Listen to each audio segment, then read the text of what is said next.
2026-এর Indian premier league অর্থাৎ IPL কিন্তু জমজমার স্টেজে রয়েছে। বেসিক্যালি প্রতিটা দল 10টা টিমই কিন্তু 2 থেকে 3টে করে ম্যাচ খেলে ফেলেছে এবং যে কটা টিমের খেলা আউটস্ট্যান্ডিং লেগেছে, যারা সত্যি ভালো খেলছে তাদের প্রশংসা করতেই হবে।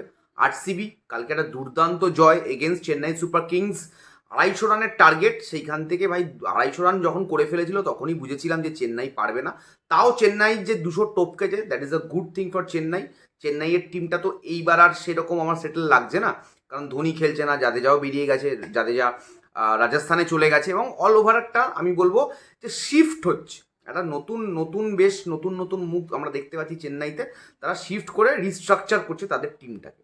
এবং যেরকম বলছিলাম যে টিমগুলো ভালো খেলছে, Delhi is playing good cricket, Punjab is also playing good cricket এবং তার সাথে সাথে সানরাইজার রয়েছে। যদিও মুম্বাই একটা ম্যাচ হেরে গেল, এরকম আপস অ্যান্ড ডাউনস কিন্তু চলতেই থাকবে। এবং আজকের যে ম্যাচটা তোমরা কিন্তু মূলত বেঙ্গলি স্পোর্টস ব্লগে দেখতে পারছো এই মুহূর্তে, বেঙ্গলি স্পোর্টস ব্লগের ক্রিকেট চ্যানেলে, বিএসবি ক্রিকেট চ্যানেলে, যে আমরা কিন্তু মেনলি কেকেআর নিয়ে ভিডিও বানাচ্ছি। এবং কেকেআরের বাইরেও তোমরা যদি কেউ RCB, MI, CSK or any other টিমের যদি তোমরা সাপোর্টার বা ফ্যান থাকো অবশ্যই কমেন্টে জানিও, তাহলে সেই টিম নিয়েও সেই ম্যাচের সময় কিন্তু আমরা ভিডিও বানাবো এবং ভিডিও সংখ্যা বাড়াবো যদি তোমাদের ইন্টারেস্ট থাকে। আজকে কেকেআরের ম্যাচ ভাই কোনো পরিষ্কার কথা বলবো, কেকেআর এই মুহূর্তে লিগ টেবিলে সেকেন্ড লাস্ট জায়গায় রয়েছে। চেন্নাই কেকেআর দুজনের অবস্থাই খারাপ, তবে রান রেটটা চেন্নাইয়ের আরও খারাপ জায়গায় রয়েছে, কেকেআরের একটু বেটার জায়গায় রান রেটটা রয়েছে।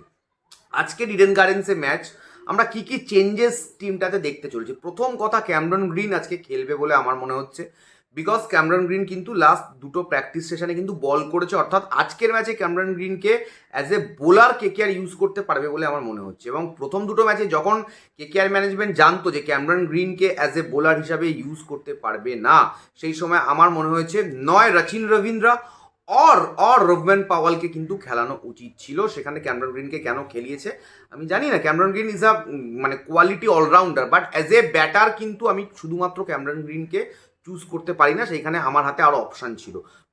এটা হচ্ছে প্রথম পার্ট। দ্বিতীয়টা হচ্ছে যে সুনীল নারিনকে যদি পুরোপুরি ইউজ করতে হয়, যেটা গৌতম গম্ভীর কিন্তু একটা টাইমে করেছে এবং অনেকটাই সফলতা পেয়েছে, বেশ কয়েকটা সিজন কিন্তু কেকেআর সফল হয়েছিল, সেই জায়গাতে দাঁড়িয়ে অবশ্যই তার 4 ওভার তো বল করাতেই হবে। প্রথম ম্যাচে যেটা করায়নি, দ্বিতীয় ম্যাচে যদিও তাকে বল দিয়েছিল এবং তাকে ব্যাটে নিয়ে আসতে হবে। লাস্ট ম্যাচেও আমরা দেখেছি যে সময় সুনীল নারিন নেবেই 2 বলে 2 6 মারে, তখন অলরেডি কেকেআর মোটামুটি গেমের বাইরে চলে গেছে। সুনীল নারিন যে একজন দুর্দান্ত ফিনিশার এটা তো বলা যাবে না, তবে একটা দীর্ঘ সময় কেকেআরে কিন্তু ওপেন করার একটা এক্সপিরিয়েন্স সুনীল নারিন রয়েছে।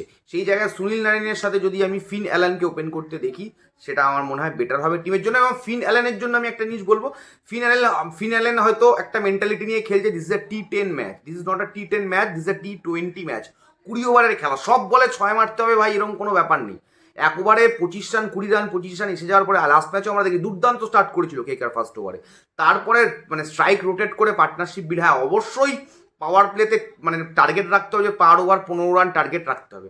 মডার্ন ক্রিকেটে এটাই টার্গেট হওয়া উচিত যে প্রথম 6 ওভারে আমরা 15 করে মারবো, এটা টার্গেট হওয়া উচিত। এবং উইকেট যদি একটা ম্যাক্সিমাম 2টো যাবে, তার বেশি যাতে উইকেট না যায় এবং একটা ভালো স্টার্ট 70-80 রানের একটা স্টার্ট একটা টিম একটা এক্সপেক্ট করতে পারে প্রথম 6 ওভারে। তো সেই জায়গায় ফিন অ্যালেনের আরও আমার মনে হয় যে ক্রিকেটের যে জায়গাতে যে স্ট্রাইক রোটেট করা, পার্টনারশিপ বিল্ড করা, এগুলো তো আমার মনে হয় একটু লং ইনিংস খেলার দিকে ফোকাস করলে আমার মনে হয় বেটার হবে। ইজ আ গ্রেট স্ট্রাইকার, সেটা নিয়ে পাওয়ার হিটার, এটা নিয়ে নতুন করে বলার কিছু নেই। এবং ফিনিশিংয়ের জায়গায় রিঙ্কু সিং দেখো সেই কবে খেলেছিল, সেই বলে না কবে আমরা সেই মাংস খেয়েছিলাম, সেই হাতের গন্ধ এখনো শুকছি। Rinku Singh is like that. Rinku সিংকে নিয়ে অনেক কিছু বলতে পারি, ইজ আ ফানি ক্যারেক্টার না অল দ্যাট। মাঠের বাইরে অনেক ব্যাপার রয়েছে, কেকেআর ফ্যানদের সাথে ইমোশনালি কানেক্ট। একটা গরিব বাড়ির ছেলে উঠে এসছে, তার story was great, performance was also great, but পারফরমেন্সটা ওয়াজ হয়ে গেছে, ইজে নেই। রিঙ্কু সিং লাস্ট কবে কেকেআরকে ম্যাচ জিতিয়েছে আগের সিজনে আমার মনে পড়ছে না, এই সিজনে তো এখনো অব্দি দেখতে পাইনি। সো রিঙ্কু সিং এর মতো প্লেয়ারকে স্টেপ আপ করতে হবে, কারণ রিঙ্কু এখন আর কিন্তু জুনিয়র নেই, রিঙ্কু সিনিয়র হয়ে গেছে। রিঙ্কু কেকেআরের এই মুহূর্তে vice captain and senior player. So রিঙ্কুকে আরও দায়িত্ব নিয়ে খেলতে হবে, ওই ফিনিশিং টাচগুলো আরও বেটার করতে হবে। আমরা রঘুবংশীর থেকে তো ভালো পারফরমেন্স দেখেছি, আশা করছি এই ম্যাচেও রঘুবংশী ভালো খেলবে। এবং রমনদীপ, আমি জানি না রমনদীপ আজকের ম্যাচ খেলবে কিনা, রমনদীপের performance was not that great. এবং কেকেআরের মিডল অর্ডারটাতে আমার মনে হয় যে কেকেআর মিডল অর্ডারে আরও ক্যামেরন গ্রিন যদি চলে যায়, বা ক্যামেরন গ্রিনের জায়গাতে যদি রোভম্যান পাওয়ালকে খেলানো হয়, যেই খেলবে বিদেশি ব্যাটারের কথা বলছি, আমার মনে হয় যে সেই জায়গাটাতে তাদের আরও দায়িত্ব নিয়ে খেলা উচিত। এবং রাহানের কথা যদি বলি, রাহানে কোথায় খেলবে? রাহানে তো অবশ্যই খেলবে। রাহানেকে দেখো, যদি রাহানেকে রাখতেই হয়, যদি টিমে রাহানেকে রাখতে হয়, 3 নম্বরে রাহানেকে, রঘুবংশীকে 4 নম্বরে, এটাই আমি দেখতে পাচ্ছি। খুব টাফ অপোনেন্ট আজকে।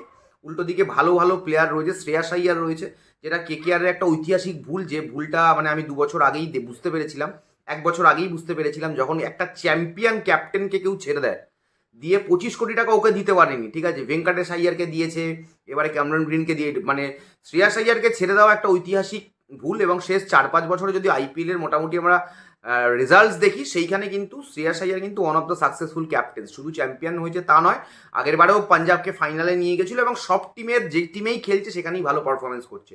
শ্রেয়াস আইয়ার রয়েছে, অর্শদীপ সিং রয়েছে, একটা যথেষ্ট ভালো টিম। পাঞ্জাব মোমেন্টামে রয়েছে, পাঞ্জাবকে কিন্তু হারানো খুব একটা ইজি হবে না। এবং আজকে যেহেতু ইডেন গার্ডেন্সে খেলা, কেকেআরের হোম ম্যাচ, বরুণ চক্রবর্তী দেখো ইডেন গার্ডেন্সে খুব খারাপ সময় যাচ্ছে। Varun Chakraborty T20 world cup থেকেও খারাপ সময় যাচ্ছে। এবার ইডেন গার্ডেন্সে বরুণ চক্রবর্তী যদি আমরা রিসেন্ট রেকর্ডস দেখি, that is not great. Varun Chakravarthy মার খাচ্ছে, প্রেডিক্টেবল হয়ে যাচ্ছে। তবে স্টিল আমি বরুণ চক্রবর্তীকে আমার টিমে রাখবো, কারণ বরুণ চক্রবর্তীর মধ্যে সেই ক্ষমতা আছে কামব্যাক করে ম্যাচ উইনার হওয়ার, এটা আমার ব্যক্তিগতভাবে মনে হচ্ছে। এবং অবশ্যই আজকের জন্য করবো লড়বো জিতবো, করবো লড়বো হারবো আশা করছি হবে না। এবং একটা দুর্দান্ত ম্যাচ আজকে আমরা এনজয় করবো। তোমাদের কি মনে হচ্ছে আইপিএলের এই কারেন্ট সিচুয়েশন নিয়ে? ডেফিনেটলি কমেন্ট বক্সে জানাবে কেকেআরের এই সিচুয়েশন নিয়ে কী মনে হচ্ছে, আজকের ম্যাচ নিয়ে কী মনে হচ্ছে।